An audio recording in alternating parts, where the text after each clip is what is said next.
السلام علیکم ناظرین، میں میر افسر امان کالمسٹ اور آپ دیکھ رہے ہیں میرا مشرقی یوٹیوب چینل۔ آج جو کالم میں نے لکھا ہے وہ ہے قادیانیت برطانیہ سامراج کا خود کاشتہ پودا۔ یہ کتاب ہے جو محمد خالد متین صاحب نے لکھی ہے۔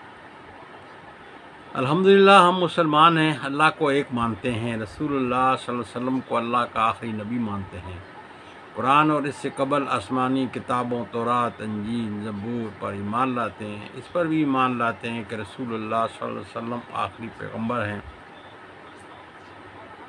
یہ بھی اچھی طرح معلوم ہے کہ ہر کوئی اپنی جان کی حفاظت کرتا ہے، اپنے مال کی حفاظت کرتا ہے، اپنے گھر کی حفاظت کرتا ہے، مگر جب کوئی ہمارے پاس عقیدے پر نقب لگائے تو اس کی حفاظت کی بالکل پرواہ نہیں کرتے۔ ہم اپنے عقیدے اور ایمان کی حفاظت کیوں نہیں کرتے؟ کیا جس کی مرضی ہو وہ ہمارے دین کے اندر لقب لگائے؟ مسلمانوں کو دین کے بارے میں کم سے کم بنیادی معلومات ہر حالت میں ازبر ہونی چاہیے تاکہ کوئی ان کے دین میں لقب نہ لگا سکے۔ چند دن پہلے میں نے محمد متین خالد کی کتاب قادیانیت برطانوی سامراج کا خود کاشتہ پودا حرف بحرف پڑھی تو مجھے محسوس ہوا کہ مسلمانوں کے عقیدے کی حفاظت کے لیے یہ کتاب ایٹم بم کا تجربہ رکھتی ہے۔ جس طرح ڈاکٹر قدیر خان نے پاکستان کی حفاظت اور شاملیت کے لیے ایٹم بم بنایا تھا اور پاکستان دشمنوں سے محفوظ ہو گیا تھا، اور دشمن اس کی طرف ٹیڑھی نظر رکھنے سے پہلے 1000 بار سوچتا، اسی طرح اس کتاب کے ہوتے ہوئے اس کو سمجھ کر اسے یاد رکھنے پر عمل کرنے سے مسلمان کے عقیدے کی حفاظت ایک ایٹم بم کی سی ہوگی۔ مسلمانوں کے عقیدے کے خلاف دشمن 100 قسم کی مکاریاں اور شرارتیں کرے تو اس کا کچھ بھی نہیں بگاڑ سکتے۔ ٹھگیاں کریں تو خاص کر جو قادیانی حضرات ٹھگیاں کرتے ہیں۔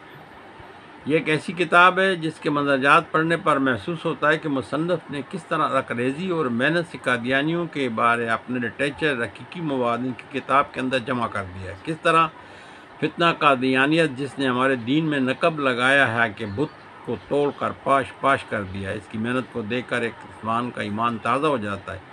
اس کو اگر مصنف کا انسائکلوپیڈیا آف قادیانیت کا مانا جائے تو بے جا نہ ہوگا۔ قادیانیوں کا نبی ایک الگ، ان کا قرآن الگ، نماز الگ، روزہ الگ، حج زکوٰۃ مسلمانوں سے الگ ہے۔ ان کے باوجود ٹھگی کر کے خود کو مسلمان کہلانے اور شاعر اسلامی استعمال کرنے پر بضد ہیں۔ قادیانی مذہب کے پیروکار مرزا قادیانی صاحب کی بیوی کو ام المومنین، اس کے گھر والوں کو اہل بیت مانتے ہیں۔ قادیانی ٹھگی کر کے اپنے آپ کو مسلمانوں کا ایک فرقہ ظاہر کرتے ہیں، جبکہ وہ کافر، وہ فرقہ نہیں ہے، غیر مسلم ہیں، کافر ہیں۔ پاکستان کے آئین 1970 میں ان کو غیر مسلم قرار دیا گیا۔ 7 ستمبر 1974 بلا شبہ عالم اسلام بالخصوص پاکستانی مسلمانوں کے لیے ایک یادگار دن ہے جب منتخب پارلیمنٹ نے متفقہ طور پر ان کو اقلیت قرار دیا۔ اپریل 74 میں رابطہ عالم اسلامی کے اجلاس میں 140 تنظیموں اور ملکوں کے نمائندوں نے انہیں غیر مسلم قرار دیا تھا۔ حکیم الامت علامہ اقبال نے قادیانیوں کو قادیانیت کا یہودیت کا چربہ کہا تھا۔ قادیانیت کو کہا علامہ اقبال 1936 میں پنجاب مسلم لیگ کونسل میں قادیانیوں کو غیر مسلم قرار دینے کی تجویز پیش کی اور مسلم لیگی امیدواروں سے مطالبہ کیا تھا کہ وہ کامیاب ہو کر قادیانیوں کو غیر مسلم قرار دینے کے لیے آئینی طور پر مہم چلائیں گے۔ پاکستان بانی پاکستان قائد اعظم رحمۃ اللہ علیہ 1948 میں کشمیر سے واپسی پر سوال کیا گیا کہ قادیانیوں کے بارے میں آپ کی کیا رائے ہے، تو انہوں نے فرمایا میری وہی رائے ہے جو علماء کرام اور پوری امت کی رائے ہے۔ اس سے ظاہر ہے کہ وہ قادیانیوں کو غیر مسلم سمجھتے تھے۔ شہید ملت لیاقت علی خان نے اپنے قتل کی سازش سے بے نقاب کرتے ہوئے سر ظفر اللہ کے ہم زلف میجر جنرل نذیر احمد قادیانی کو، جو امپیریل ڈیفنس کالج لندن میں ایک تربیتی کورس پر گیا ہوا تھا، واپس کر کے بلا کر گرفتار کر دیا تھا۔ قادیانیوں کی پاکستان کے خلاف سازشوں کا ذکر اس طرح ہے کہ ذوالفقار علی بھٹو کے دور میں 1973 میں حکومت کا تختہ الٹنے کی سازش 3 فوجی قادیانیوں کو گرفتار کیا گیا تھا، جن میں میجر فاروق، اسکواڈرن لیڈر محمد غیاث اور میجر سعید اختر ملک اختر حسین کا بیٹا جو لیفٹیننٹ جنرل عبدالولی ملک کا بھتیجا ہے ملوث تھے۔ اس کے 2 ماہ بعد ایک اور سازش کا انکشاف ہوا جس میں فوج کے 14 افسران ملوث تھے۔ ان کے خلاف 2 جولائی 1977 کو مقدمہ شروع ہوا۔ گروپ کیپٹن عبدالستار نے انکشاف کیا کہ قادیانی افسر بھٹو کی حکومت کو ختم کرنے کی سازش کر رہے ہیں۔ ایک بار ایئر فورس کے سربراہ ظفر اللہ چودھری قادیانیوں کے ہاتھوں کورٹ مارشل ہونے والے ایک مسلمان افسر نے بھٹو تک رسائی حاصل کر کے ظفر چودھری کے مقاصد بیان کیے تو انہوں نے کہا، بھٹو نے کہا، اچھا یہ ہے ان کا سلوک۔ یہ جناب معید قومی ہیرو ایم عالم صفحہ نمبر 183 سے جو 93 تک ہے۔ پھر 25 جولائی 1974 کو جسٹس شمدانی کے سامنے یہ معلومات آئیں کہ مرزا ناصر احمد کی صدارت میں سرکردہ قادیانیوں نے بھٹو کو راستے سے ہٹانے کا فیصلہ کیا ہے۔ یہ جسٹس شمدانی رپورٹ ہے 1 اکتوبر 1974 کی۔ دسمبر 1973 کو قادیانیوں کا جلسہ ربوہ میں ہو رہا تھا۔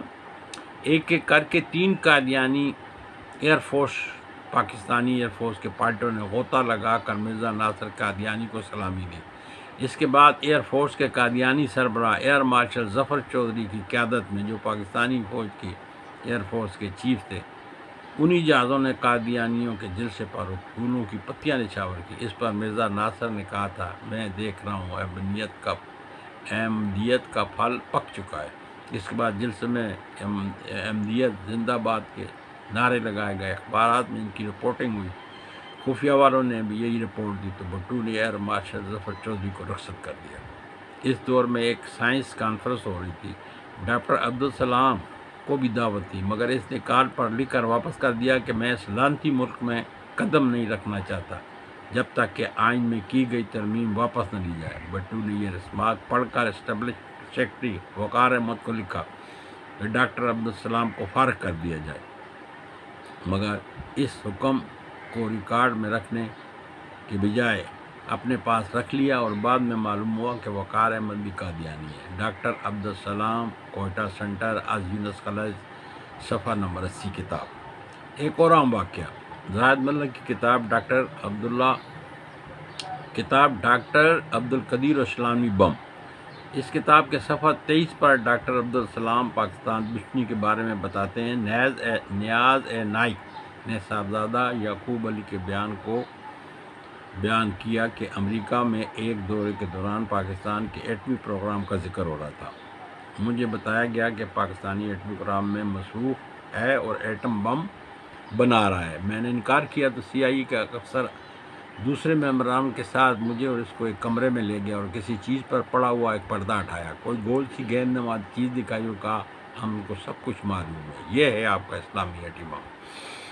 اس پر میں نے کہا، میں تو ٹیکنیکل آدمی نہیں ہوں، اگر آپ کہتے ہیں تو ہوگا اسلامی بم۔ ہم تو باہر نکل رہے تھے تو ویسے ہی ہم نے پیچھے مڑ کر دیکھا تو ڈاکٹر عبدالسلام قادیانی ایک دوسرے کمرے سے نکل کر اس کمرے میں داخل ہو رہا تھا۔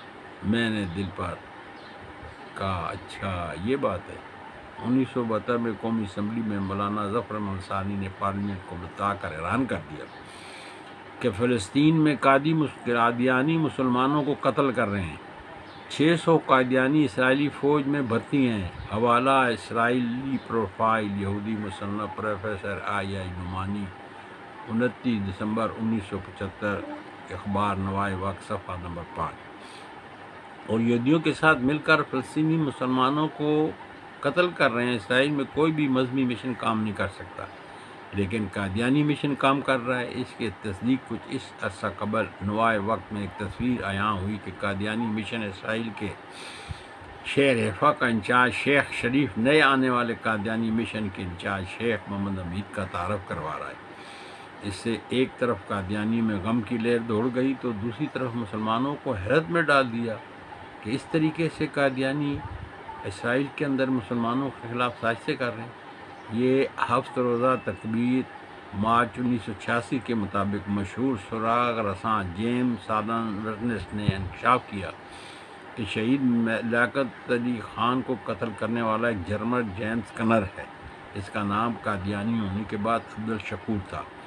اس کو سر ظفراللہ نے قادیانی بنایا تھا۔ اب بھی مغربی جرمنی کے شہر برلن میں زندہ ہے، یعنی اس کتاب کے اندر یہ ذکر ہے۔ کتاب کے مرجعات سے پتہ چلتا ہے کہ پاکستان بنتے وقت قادیانی بظاہر ٹھگی کرتے ہوئے پاکستان کی حمایت اور اندر ہی اندر اپنے نقطہ نظر کی آبیاری کر رہے تھے۔ اس امر کی تصدیق الفضل قادیان مئی 1947 صفحہ نمبر 2 سے ہوتی ہے۔ اس کا مفہوم ہے: مرزا قادیانی اپنے روح بیان کرتے ہوئے ہندوستان کی تقسیم کو عارضی اور ساری متحدہ قومیت تو احمدیت کے لیے بہتر ہے اگر ہم ہندوستان کی تقسیم پر راضی ہوئے تو خوشی سے نہیں بلکہ مجبوری سے، اور پھر کوشش کریں گے کہ کسی نہ کسی طرح جلد متحد ہو جائے۔ سر ظفراللہ بظاہر پاکستان کے وکیل تھے، مگر ساتھ ساتھ قادیانی کو غیر مسلم ظاہر کر کے قادیان کو وگٹن سٹی عیسائیوں کی جیسے ہے قرار دینے کے لیے الگ میمورنڈم بھی باؤنڈری کمیشن کو پیش کیا تھا، جو 1940 میں تیار کیا گیا تھا۔ ساتھ ہی ساتھ گرفتار پور کا نقشہ بھی پیش کیا تھا، جس کو دیکھ کر باؤنڈری کمیشن اس وقت حیرت میں پڑ گیا تھا۔ وگٹن سٹی کا مطالبہ تو نہ مانا گیا، مگر اس وجہ سے کہ گرداسپور کو بھارت میں شامل کر لیا گیا تھا۔ اس سے بھارت کو کشمیر ہڑپ کرنے کے لیے راہ میسر آئی۔ یہ ہے قادیانیت کا سیاسی تجزیہ از صاحبزادہ طارق محمود کی۔ اس واقعے کو مزید تقویت اس حرکت سے ملتی ہے کہ جو قادیانی ظفراللہ نے کی۔ گرداسپور میں تقسیم کے وقت مسلمانوں کی تعداد 51% تھی، ہندوؤں کی 49%، یعنی 2% کا فرق تھا، اور یہ 2% کا فرق قادیانی 2% مسلم سے پورا ہو رہا تھا۔ جب 2% قادیانی علیحدہ ہو گئے تو مسلمان 51% کی بجائے 19% رہ گئے۔ اس طرح گرداسپور جاتا رہا۔ مسلم لیگ رہنما میاں امیر الدین نے ایک انٹرویو میں اعتراف کیا کہ باؤنڈری کمیشن کے مرنے پر ظفراللہ کو مسلم لیگ کا وکیل بنانا مسلم لیگ کی بہت بڑی غلطی تھی۔ پٹھان کوٹ کا علاقہ قادیانیوں کی سازش سے ہندوستان میں شامل ہوا۔ افروزہ چٹان 6 اگست تا 13 اگست 1984۔ قادیانی ظفراللہ کی دوگلی پوزیشن کا ذکر ہندوستان ٹائم میں بھارت کے سابق کمشنر پرکاش کی قسط وار سوانح مریض سے بھی ہوتا ہے۔ اس نے 1947 میں قائد اعظم محمد علی جناح کو یعنی ظفراللہ نے بیوقوف قرار دیا تو کہا تھا کہ اگر پاکستان بن گیا تو ہندوؤں سے زیادہ مسلمانوں کو نقصان پہنچے گا۔ کچھ عرصہ بعد کراچی میں ملاقات کے دوران معلوم ہوا، آپ کا کیا خیال ہے یعنی پاکستان بننے کے بعد؟ تو ظفراللہ نے کہا میرا وہی جواب ہے۔ یہ روزنامہ مشرق 15 فروری 1964 میں شامل ہوا اور کتاب کے اندر درج ہے۔ پاکستان کے اندر قادیانی ریاست بنانے کے منصوبے کو بے نقاب کرتے ہوئے قادیانی ریاست کا مواد قادیانیوں کی کتابوں میں جمع کیا گیا ہے، جس سے یہ انکار نہیں کر سکتے۔ اس کا رابطہ پاکستان کے دشمنوں اور ملک کے اندر مسلمانوں کو ملی وجود کے مخالفوں میں ہے۔ ان کے عزائم یہ ہیں: ہم قادیانیت کی حکومت چاہتے ہیں، ہمیں اس کے لیے تیار رہنا چاہیے۔ 1948 میں مرزا محمود نے اس مقصد کے لیے بلوچستان گئے اور قادیانی صوبہ بنانے کا اعلان کیا اور کہا کہ بلوچستان کی آبادی صرف 5% ہے اور اتنی آبادی کو مسلمان بنانے میں ہمیں کوئی بھی تکلیف نہیں ہو سکتی، یعنی ہمارے لیے مشکل نہیں ہے۔ اتنی آبادی کو احمدی بنانا مشکل نہیں، جب تک ہماری بیس نہ ہوگی کامیابی مشکل ہے۔ میں جانتا ہوں یہ صوبہ ہمارے ہاتھوں سے نہیں بچ سکتا، یہ ہمارا شکار ضرور ہوگا۔ روزنامہ الفضل قادیان 1948 میں یہ لکھا ہے۔ جسٹس منیر احمد ایک یکنی ٹریبونل رپورٹ کے مطابق فروری 1997 میں شانتی نگر خانی وال میں مسلمانوں اور عیسائیوں کے درمیان تصادم کا ذمہ دار قادیانی نور احمد کو قرار دیتے ہیں۔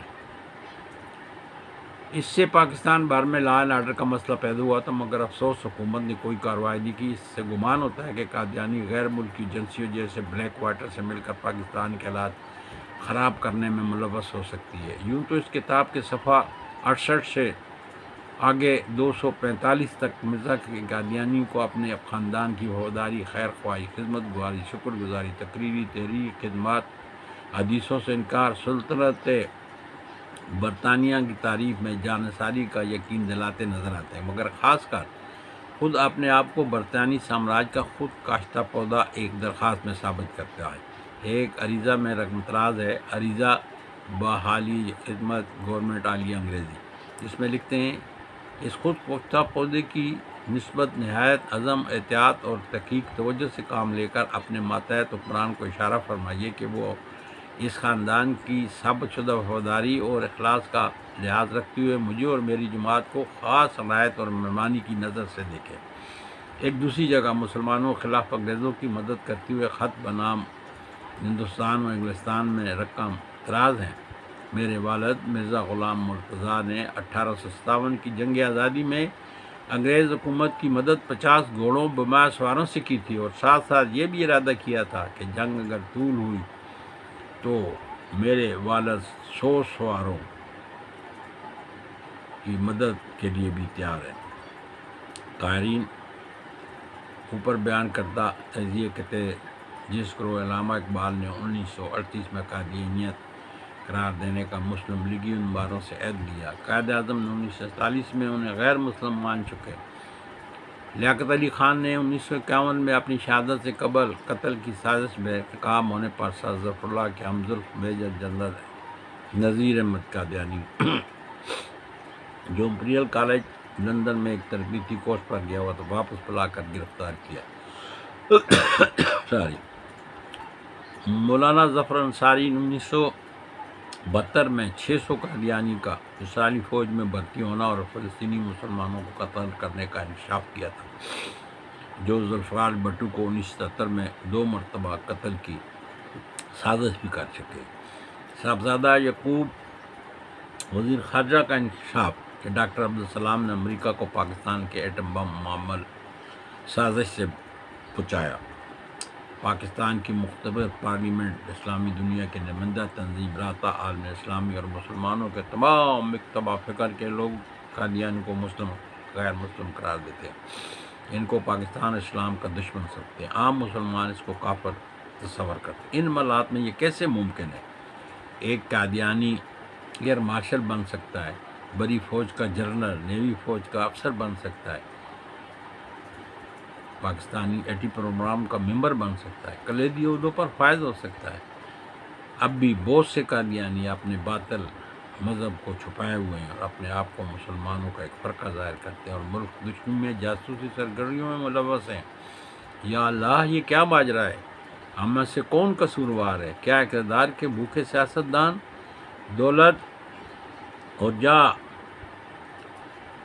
دولت کے بھوکے بیوروکریٹس، دنیا کے مالیاتی اداروں کے پاکستانی مقروض حکومتیں، ہمارے مقتدر حلقوں کی ذہنی غلامی، یا بیرون ملک اسلام دشمن طاقتیں جس کو ملکوں کے اندر جاسوسی درکار ہوتے ہیں؟ ہماری ہر اس پاکستانی فرد سے درخواست ہے جو اسلام اور پاکستان کا مخلص ہے، اسے اپنی اپنی جگہ پر اس قادیانی سازش کا ڈٹ کر مقابلہ کرنا چاہیے تاکہ ہمارا پیارا پاکستان قائم اور دائم رہے۔ پاکستان ہے تو ہم ہیں۔ اتنی سازشوں کے باوجود اگر پاکستان دائم اور قائم ہے، اس سے ہمارا ایمان مزید پختہ ہو گیا ہے کہ اللہ تعالیٰ ہی اس مثل مدینہ پاکستان کی حفاظت کر رہا ہے، ورنہ ان حالات میں پاکستان کا باقی رہنا مشکل تھا۔ اللہ پاکستان کا حامی و ناصر ہو۔ السلام علیکم۔